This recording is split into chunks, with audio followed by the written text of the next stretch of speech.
Have that. Has everybody had a chance to look at the minutes from last month's meeting?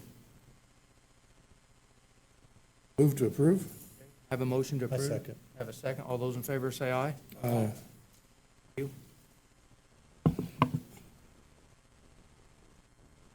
The first item tonight is a public hearing for a use variance to allow a self-storage facility in a local business. Oh, excuse me, I need to back up here. If everybody that plans on speaking at tonight's meeting, would they please stand to be sworn in by Gary, please? Swear to tell the truth, so help you God. Thank you very much.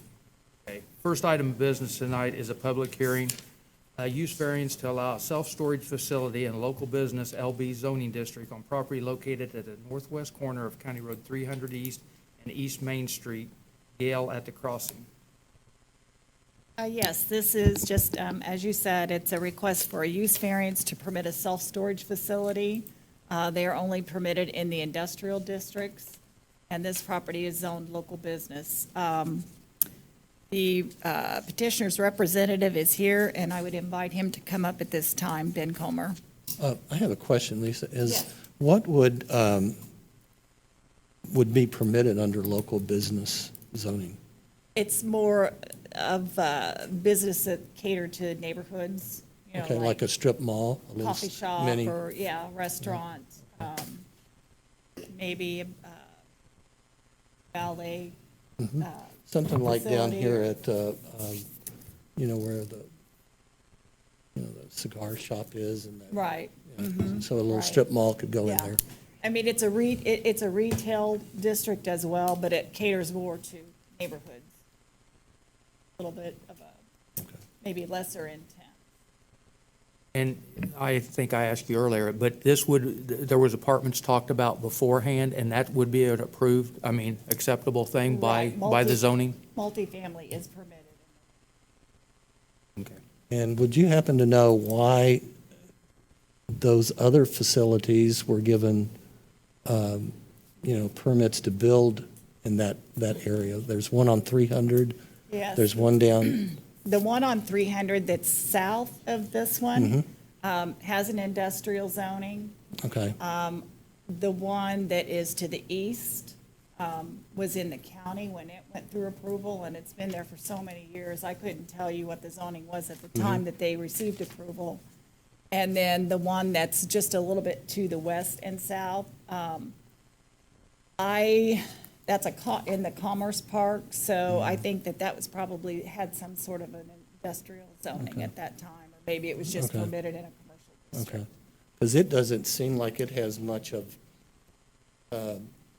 foliage and stuff to block view of it. And they have outdoor storage. Right, right. So outdoor storage would not be permitted in this district. Lisa? Okay. Ben, if you would, please. Thank you.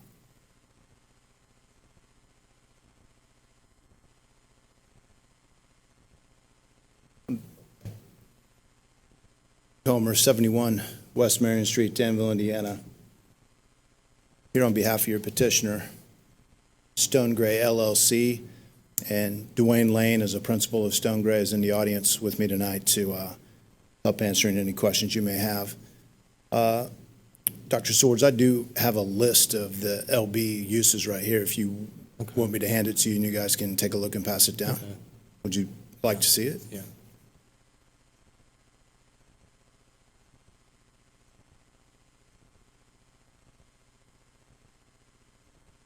One clarifying question for Lisa before I dive into my presentation.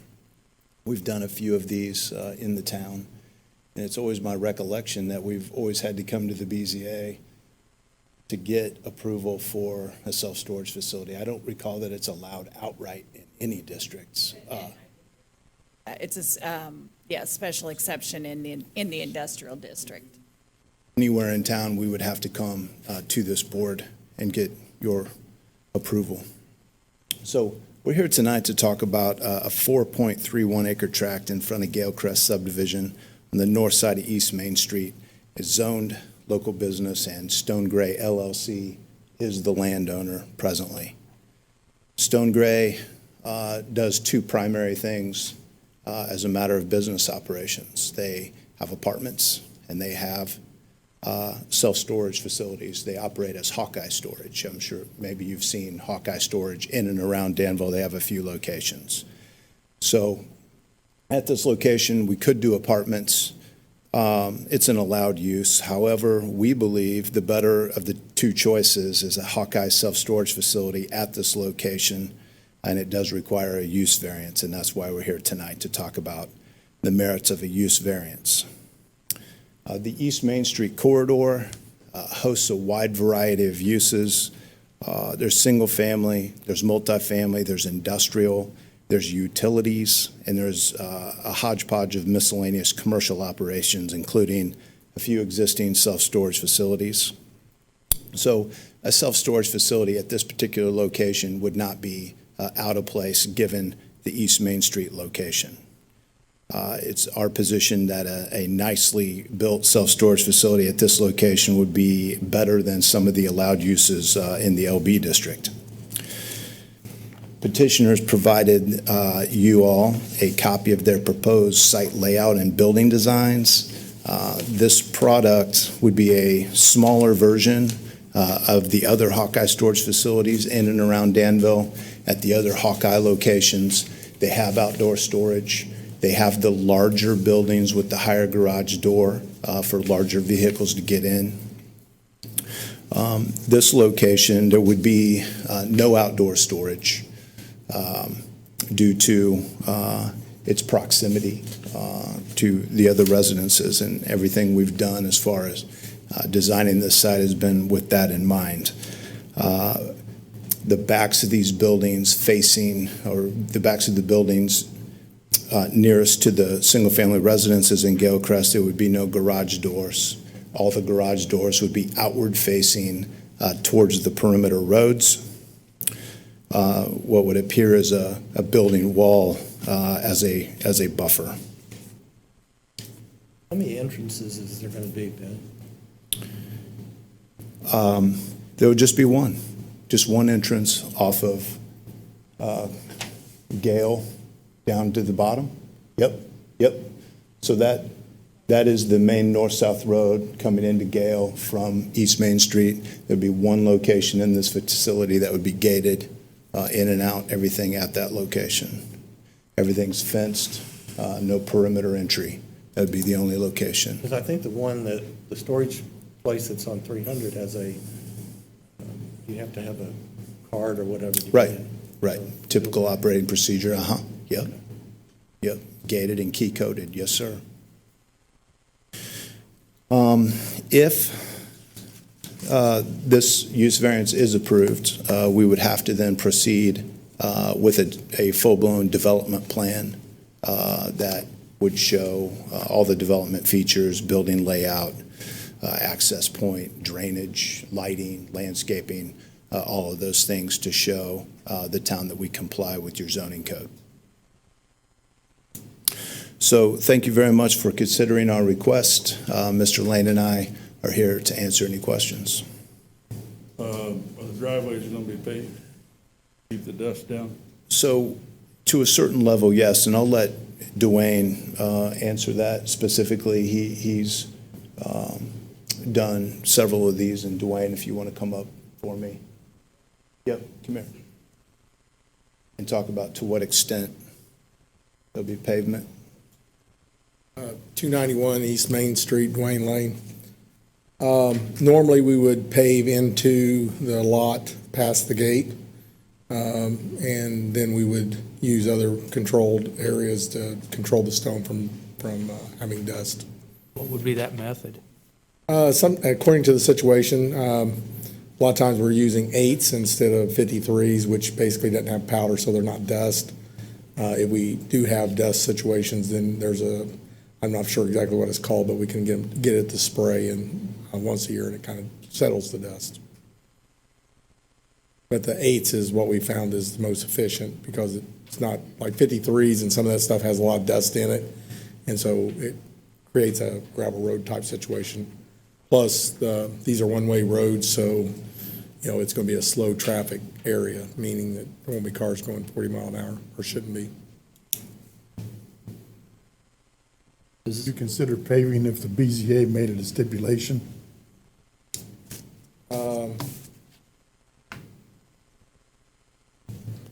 I would have to do the math to see how much that would cost. Paving right now is really expensive, so, but I would consider it, yes. What do you have in your place out on 36 west of Winchester? You just have gravel? New Winchester, we have the main drive going in, and so if we have a drive, like in that situation out there, we have the drive coming in all the way to the back, paved, that way you're going off the pavement into the buildings. So the main lane is, and we have other facilities that we've done that same thing in, once we get the buildings in place where the main traffic flow is on a paved paving, but we've never paved a full site. In this situation, the buildings are long and narrow because the main problem with this site is there's a pipeline that goes across that front and messes everything up. And so it's not like we can, if that wasn't there, we would have a drive lane probably down the middle of it with, then you just had to go to the building on gravel. I have a question for Lisa. What is your idea of a dust-free, Well, parking lot? some form of controlling the dust, because I know that it can get pretty, So you're not thinking asphalt? well, that would be one consideration, to do asphalt. There's a chip and seal, there's other products that they can use.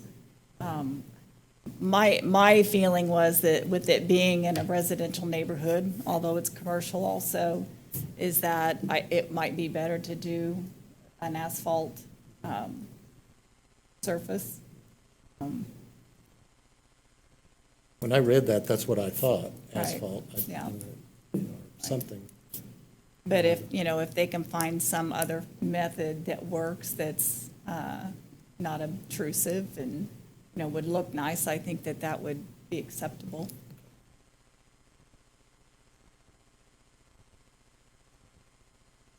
Question? What is there, 81 units in the first three buildings or something like that? I do not know what the total mixed unit is. I think that the overall unit count is just north of 300 when it's fully built. So it's all built. Once it's built out and filled, there's very little traffic. Yeah, there's people coming and going, but, there's, Yeah, but we it's have not gate like counts on when 50 people come and go. Yeah. And, very few people come more than once a month at the most. Yeah. But I don't know that that's really requires a full-blown asphalt, but there might be something else you could treat that with to hold the dust down. I'm not sure what it's called, but like Steve Cooper he has it sprayed for me that they spray the lots, because when we're building lots, we have to control both silting going into the ponds and also air pollution. So they have to use this spray and most of the time it's the county that's dealing with it, but they spray that keeps the dust down and that keeps the dust down a little bit. But again, we've looked into this because you've got cars moving around lots, and we found that putting 8s on top as your very top base keeps the dust down the most, and that and spray, it's almost no dust. I know you got the pipeline going through there, and you can't build anything on that right of way, but can you put a road on it? We cannot put a drive aisle on it along there, so the pipeline in front will all be grass, and that's where the fence will go along there. You can cross it straight across, but there's really no ground left once you. I know some places you can.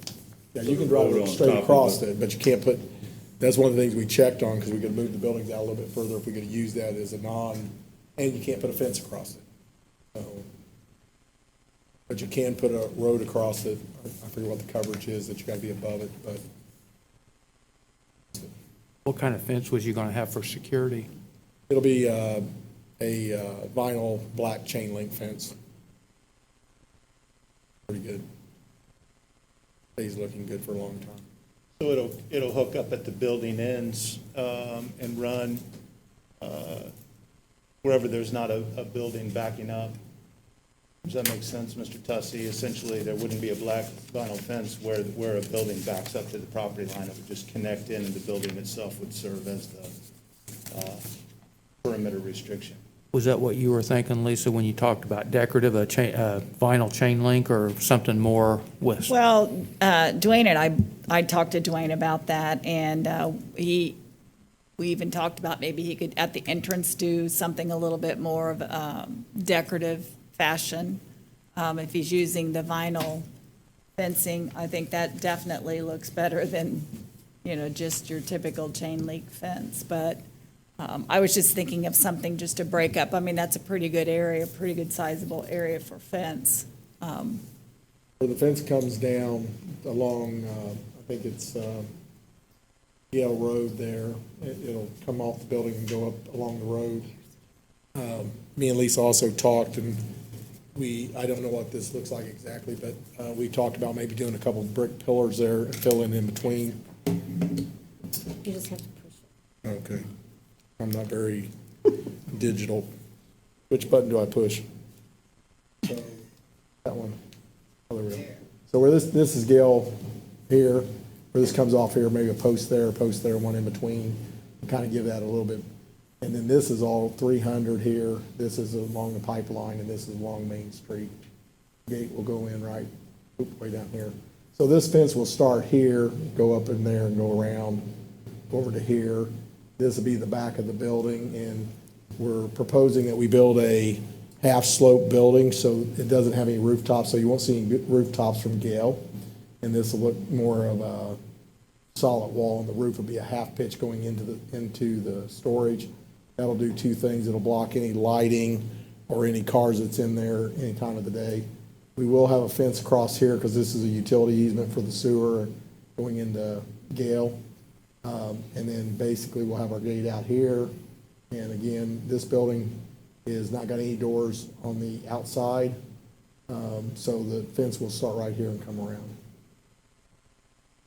So that's kind of in the commercial area out here. Here's of course where Jim's storage is, and this is where the old Daimler Chrysler is. That 6-foot fence. Yeah.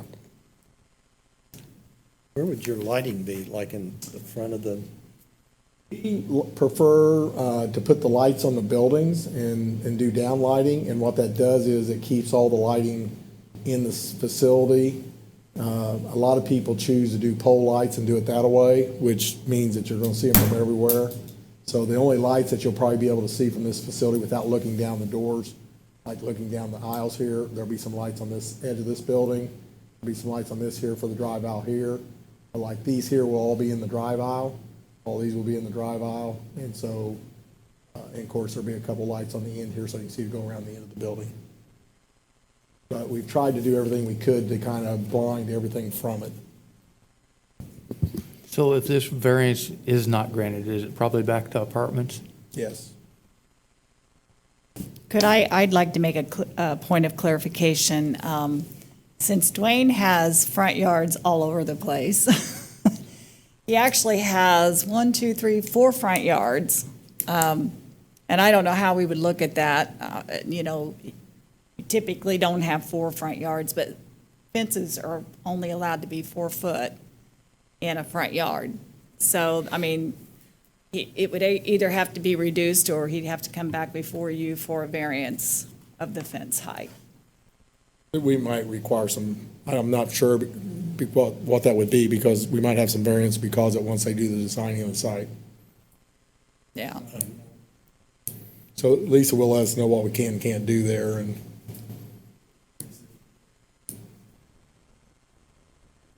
let me get some clarification. You said if we do approve the variance, that it would have to go to the site review, and they would really decide the final screenings and everything else. Right. I mean, if it will have to go through a public hearing before the Plan Commission for site plan review.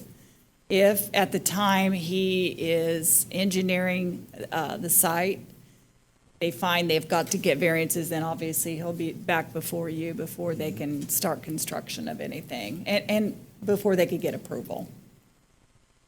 So if we propose these requirements that, the staff is recommending, it could change after they go to the site review.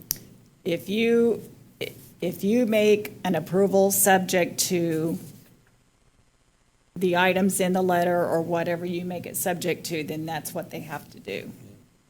So, if there are additional variances that are required, then they'll have to come back before you.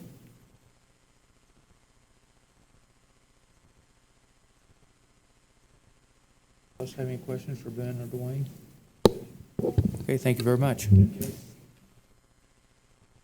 At this time, I'll open it to the public for anybody that wants to speak. If you would, come forward and state your name and address and everything, please. Barry Lofton, 116 Gale Road. I live at the T coming off of, thank you. So, our residence would be right at the end of this road. I will state for the record that I fully support this development. I believe that when this development came through original development, the intent of the use was commercial. It was never the intent to be multifamily. Multifamily is a commercial structure, but in my mind, it's not a commercial use. We also have apartments to the west. We have apartments to the east. We have doubles to the east. We also have a 110-lot subdivision that is small, very tightly wound houses. And I've seen several of the storage facilities that he has. I think it's nice. I think it'll block some screening. There's a train that runs by here that we hear every night. When it screams through there, I think it'll help block the sound.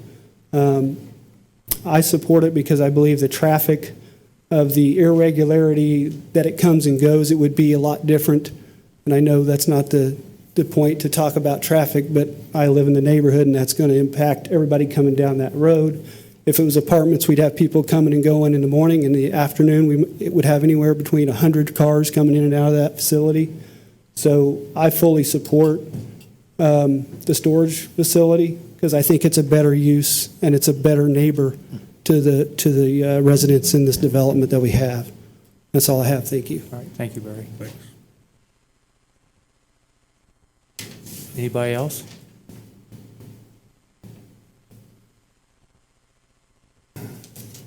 Hello, I'm Chris Dodson. I live at 104 Gale Road.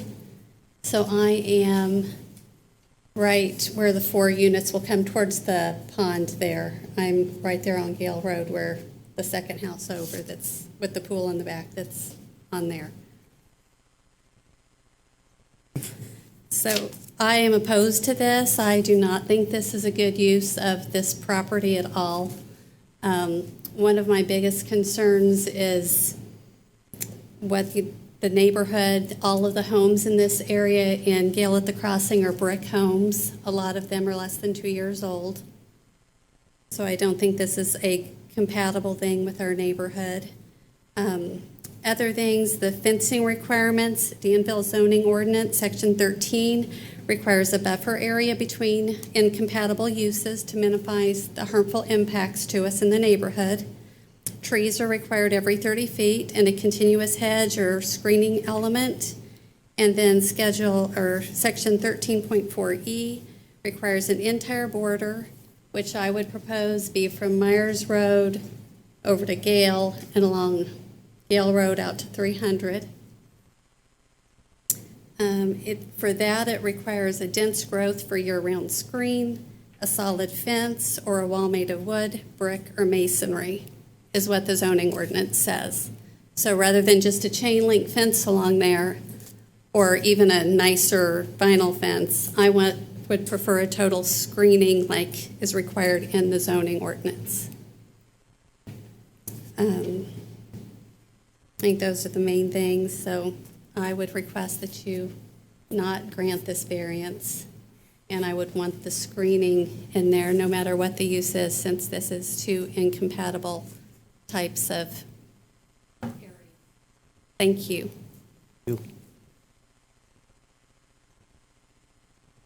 Chris, I have a question.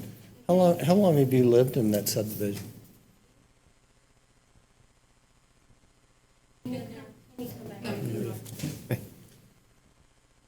We've lived there 7 or 8 years. Our house is around 15 or 16 years old. Okay. So when you bought the property, you knew that this 4 whatever acres could be used as I knew it was local business. I did not realize that multifamily housing was included in Danville zoning ordinance 'Cause I- as a local I bit. mean, I would it's- have never, I would think it would be more like Hendricks Therapy. That's very nice. At the entrance to our addition, it's a nice brick building. It looks just like the houses in the area, and that's what I would have anticipated would be built out along 36. Can I ask you a question? You heard that if it's not this, it's apartment. You got a preference? I mean, I would because- prefer apartments. I mean, if they would meet the zoning ordinance, I also think that this land should be a part of the corporate overlay district, which would also, where it would have to go to the design review committee and be compatible with the area. So I think it should only include brick buildings. Is that in part of the corridor? It is not. I didn't think so. But in the zoning guidelines, it says that everything on Main Street within the city limits is. So I don't know why there's a difference there. Are along Main Street, there are properties excluded from the corridor protection overlay district. I don't know why that is. That was done way before me. But it is not included in the corridor protection overlay district. What kind of apartments, are there any restrictions on what kind of sidings or brick or anything like that? We don't have any architectural requirements for just a straight, just for them to do multifamily. We do not have any. But I would think that would still require the same buffer zone of having some type of a solid border, a screening between it from. I just want to make clarification on that. They have to do that anyway. The only reason the fence was brought up is because they want that for security. Whether they have a fence or they don't have a fence, they have to comply with the zoning ordinance for the landscaping. That is one of those things that will be reviewed during their design, their site plan review through Plan Commission. Lighting, landscaping, drainage, everything. I mean, it's not a question, then they're not asking for anything, to be waived or varied on that at this point. Would you say that the site review is more strict as far as screening than we would be? I don't know. I mean, I don't know what your thoughts are on what you want to see. I know last month we had the Northview Christian Church doing the expansion, and the neighbors were worried about. Basically the same thing. Okay. You're abutting a commercial use next to a residential use. So Yeah, you're looking at specific buffer yard widths But- and then a Yeah. combination of planting so that during the winter months when the leaves are off the tree, you still have Yeah. some form of separation there and buffer. So last month you told us if we granted the variance, it didn't matter, what we said about as far as the screening. It was going to have to go to the site review, and they would decide the final. Right. Is this the same situation? Yes, I mean, they still have to meet the minimum requirements. If you decide that you want to place something stricter, they're not asking for a variance of that. So, I suppose you could make that a condition of your approval.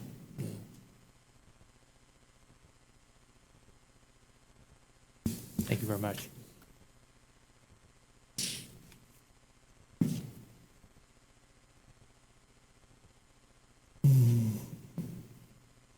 Hi, I'm Dale Schmidt, 307 Gale Court. We're not on there. There, the empty lot. Well, we actually have a house there now. We moved in December, and at the time we moved in, they told us that that was for professional buildings along there, a lot like the doctor's office or the clinic that's over there that would be all brick. So we bought the house thinking that's what it was going to be. Now I got the letter that basically puts a gun to my head, says either we're going to do apartments or we're going to do storage units. So sitting where I'm sitting, closest to the units, I've got to vote for the units because I don't want 100 cars shining their lights into my house every night. I think it will be better for us. I just think, unfortunately, didn't know that apartments were part of the zoning at the time we bought our house. But think about it from my perspective. We moved in December thinking that there would never be apartments there, or storage buildings.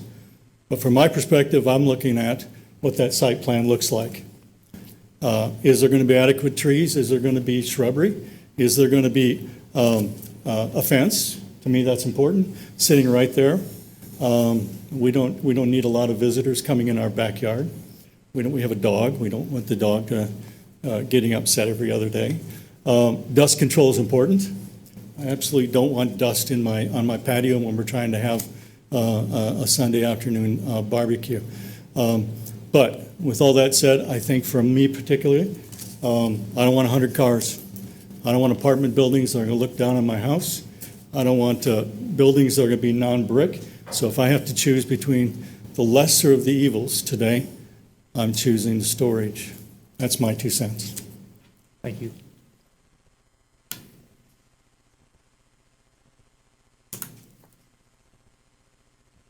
I'm Susan Eller, and I live at 102 Gale Road, which is directly across the street from these units. I'm on the end. And so I would be seeing all the lights from the plan because the storage units are going to end there and all of the lights are going to be on that end. I agree with everything that people have said already in terms of if we have to have this, that we want shrubbery and everything else. But to be honest, I don't understand. We've already talked about how many storage units there are along 36 and along East Main, and I'm questioning why more are needed. And I just moved in January of 2018, and I bought my house from Mr. Lang. And I had no idea that something like this was going to come up, and I feel concerned about my property value. I don't think it's going to help property values, and I don't think it's a service to the community. I think it's primarily a service to Mr. Lang. And so I'm definitely opposed to it and would rather see things like the therapy. Hendricks Therapy is a nice building, and it doesn't stand out. And my house is brick, and I'd like to see brick there. Thank you very much. Anybody else would like to speak on this case? Okay, at this time, I'll close the public part of the meeting and open up to the committee here. Conversation or anything? How many years ago did you buy that property? Okay. It's been available for years for commercial, for therapy buildings or others, and nobody wanted it. Pardon? Since 1993. Okay. And I would assume that the biggest reason is the proximity of that pipeline going through there. Would be a big deterrent. Okay, thank you. This time I entertain a motion.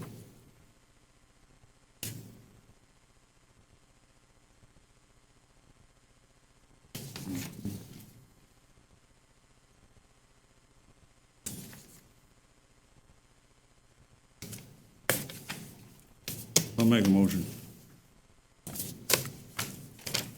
I move that we approve the use variance sought by petitioner Stone Gray LLC. Pardon me. Same Mine. problem last time. My glasses are fogging up. No. In BZA petition number 20-49 to allow a self-storage facility to be established in a local business zoning district. The subject property is located at the northwest corner of County Road 300 East and East Main Street. The petition has satisfied the requirements for variances under state law for the following reasons. The approval will not be injurious to public health, safety, morals, and general welfare of the community. B, for reasons stated in the petitioner's finding of fact. The use and value of the area adjacent to the property included in the variance will not be affected in a substantially adverse manner.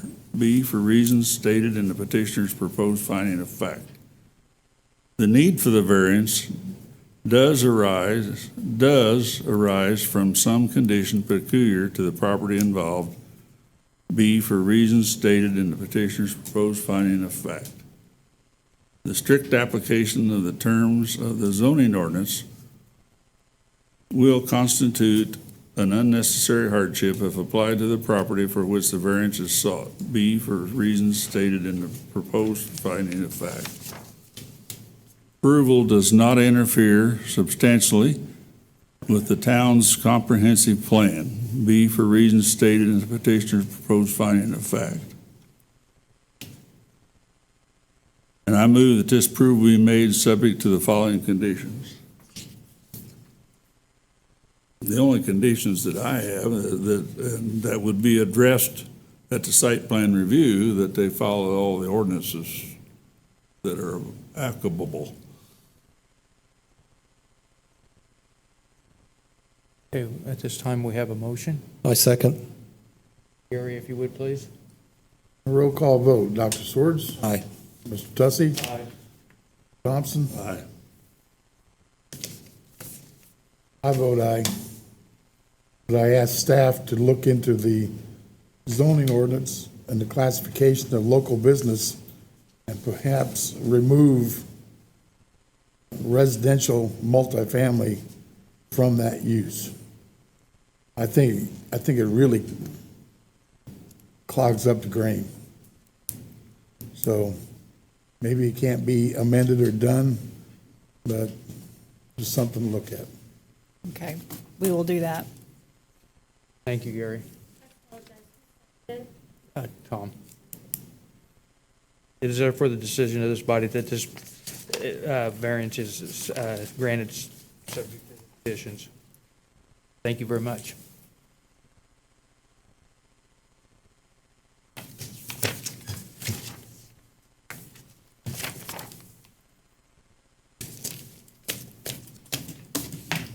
Also don't like having a gun held to my head. You asked the question, well, if you don't do this, what are you gonna do? What? Yeah.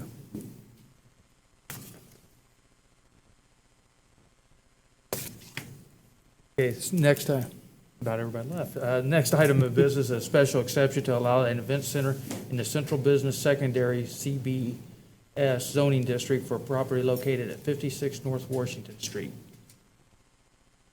Okay, next up, you have a property that used to be the Raiders Fabric store.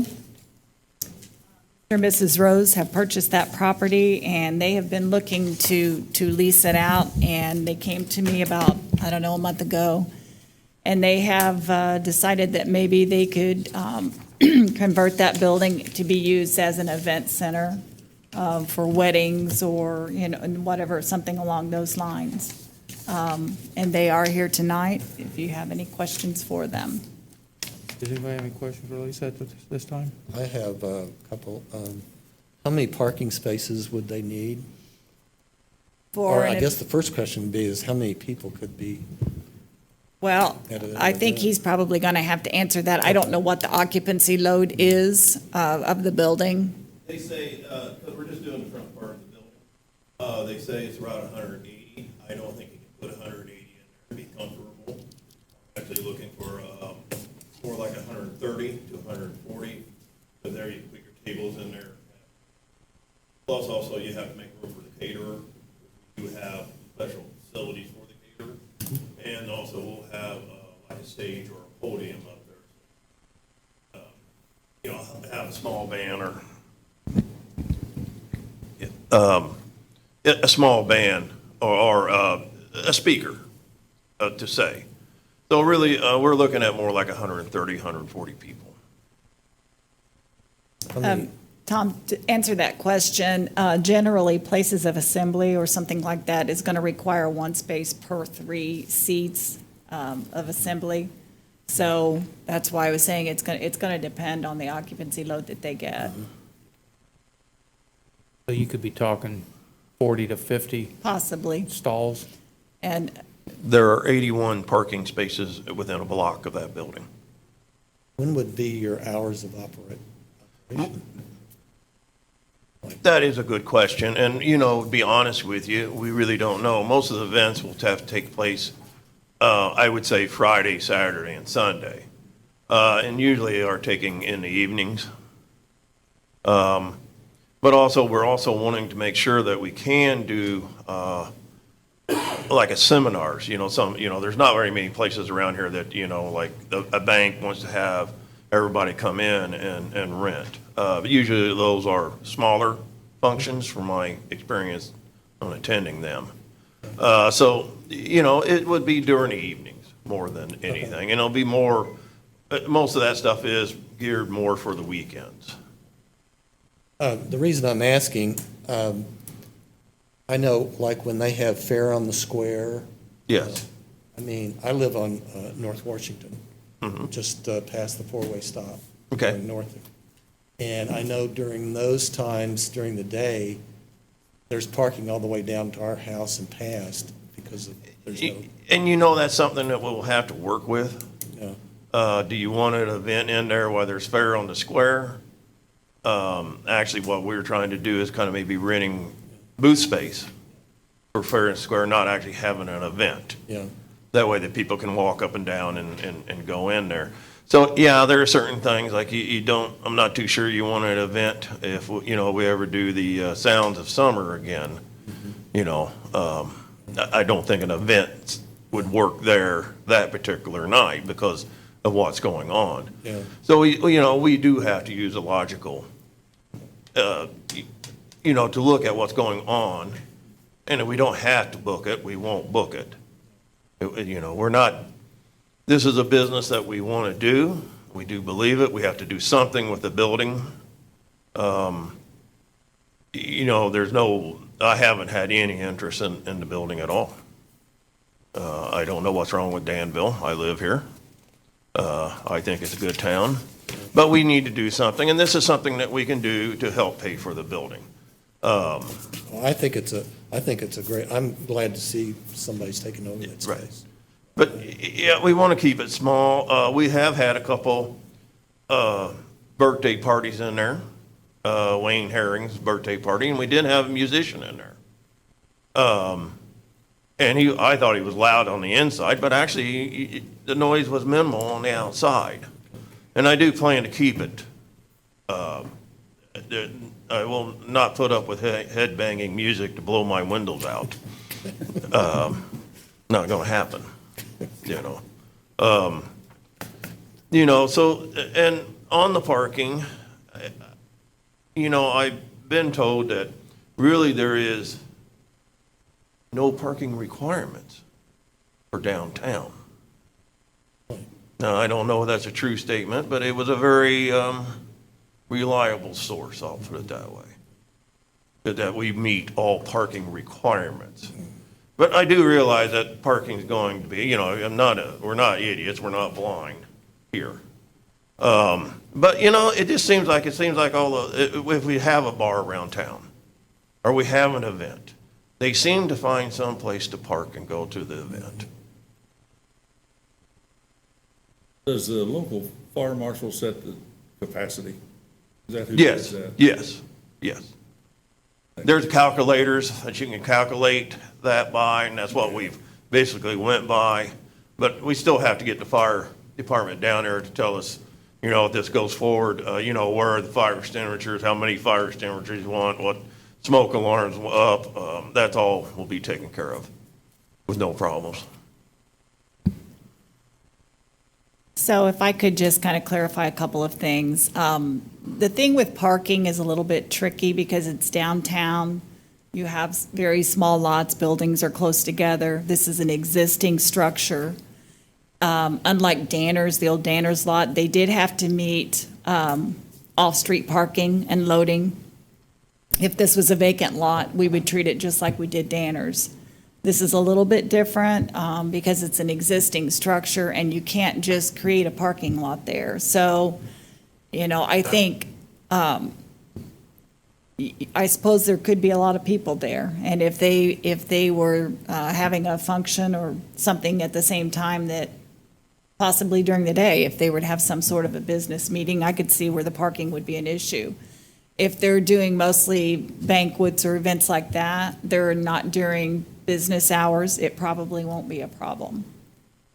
There is quite a bit of parking in the town of Danville. It may not be as close as, you know, what you want it to be, but generally, if there are events, people find a place to park. And the other thing that I wanted to just bring up is that we did have a discussion with him. He will have to go through some sort of, and I don't know if he'll have to go through the state. Barry can probably answer this better than I can, but he may have to go through the state because there may be some additional requirements for that building since it's going to be, you know, possibly have several people and he may have to do sprinkler or something like that. I actually invited Barry to come down and take a look at the building, and we went over the building on his say. And there is a couple of issues there that are going to have to be taken care of, a couple doors that need to be fixed. So we are working with the town.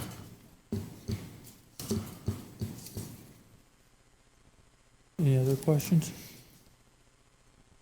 Okay, thank you very much. At this time, open to the public. Is anybody here in the public that wants to speak on this case? Okay. At this time, I'll close. Oh, excuse me. Yes, if you'd state your name and address, please. Marlene Regal, and I live at 38 North Washington Street, and I also live there. I have a hair salon there, and I live upstairs. My only concern is parking, and if it's just going to be on the weekends, that probably will not affect me as much as if it's during the week. I do remember, though, many times when Diesel's was open, people would go down the alley not realizing people live there, and they would be very loud, and of course, sometimes wake us up and everything else. I don't think that if it's an event center, I think they'll probably be done by midnight here instead of 1 or 2 in the morning. That's my concern, mainly. Do you ever hear anything from the Alibi? No, I don't, and you would Oh. think I would. I know, because we do. We Yeah. live at 184 North Washington, and many times, you know, there's people out at 1 in the morning. No, I've been there because it's been, like on Monday nights, it was just packed, and I thought, what's going on over there? Because they never had that much business before.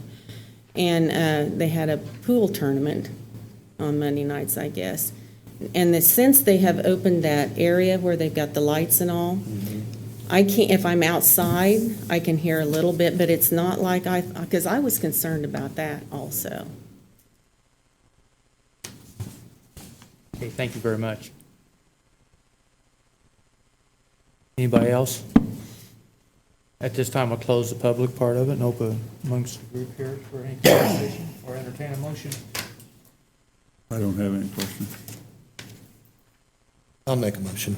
I move that we approve the special exception petition number 20-48 sought by Michael L. and Darlene S. Rose to allow an event center at a CBS zoning district as required by Section 8.4E1, satisfied the requirements excuse me, I skipped a line, of the Danville zoning ordinance on property located at 56 North Washington Street as having satisfied the requirements for special exceptions under Section 5 of the Danville zoning ordinance for the following reasons. One, the special exception requested is listed in the specific zoning district involved.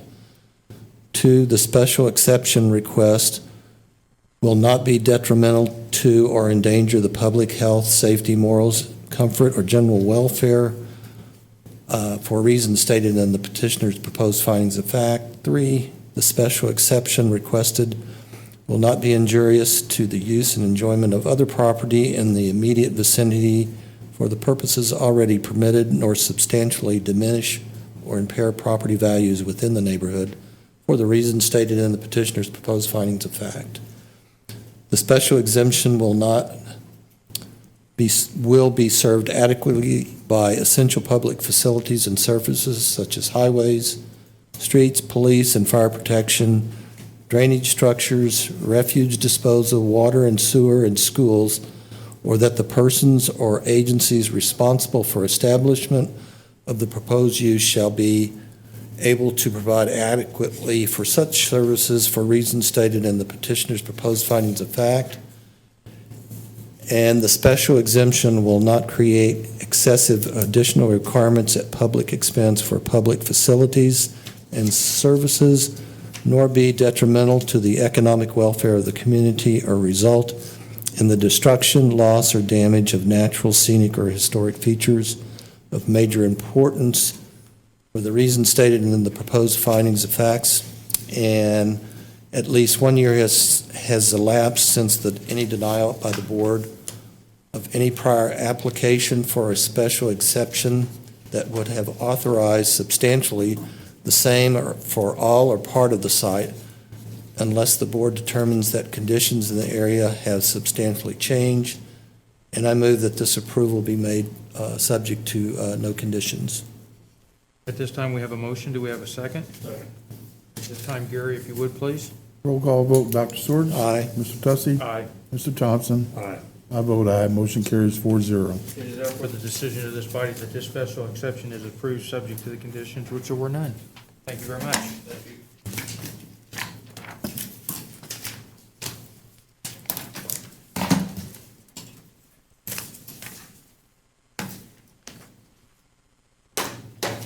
Does it look like anything for next month?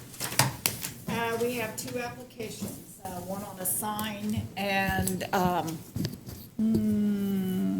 there's one for a fence height for the Hendricks County Jail, the new jail.